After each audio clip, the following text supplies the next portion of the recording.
you mean by scanty flow or what is heavy flow and how you will assess and how you will manage this? Yes very good question. कित्याक आमच्याकडे खूप patient येता heavy flow जाता दोतोर heavy flow. आनी heavy flow कितें it's a subjective term.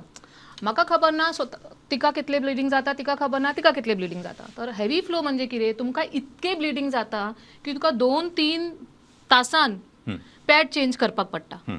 इतले bleeding जाता की स्कूल युनिफॉर्म तुजी पिड्यार जाता. हां दॅट स्टेन्स कम्स. नाजाल्यार इतके जाता की तुका रात्री मध्ये उठून पॅड चेंज करपाक पडटा. ऑर ब्लिडींग जावन जावन रगतचें प्रमाण कमी जालां आनी तुका अनिमियाचे सिम्टम जावपाक लागला. तशे सिम्टम आसा तर इमिजिएटली तुमकां दोतोराक दाखोवपाक जाय. तिका आमी हेवी फ्लो म्हणटा. आनी दुसरी दुखपाचे एक्चुअली मातशे दुखपाचे नॉर्मल. बरोबर. हां आमी सांगता गुरवा बायल आसा तुका पाळी ओकी जातलीच. बरोबर. हां तिका वॉमिटींग जातलेच means good.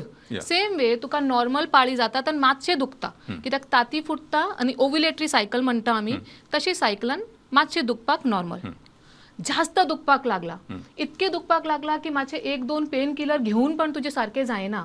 Or you have to stop going to school for those 2 days or you start getting scared of those monthly periods.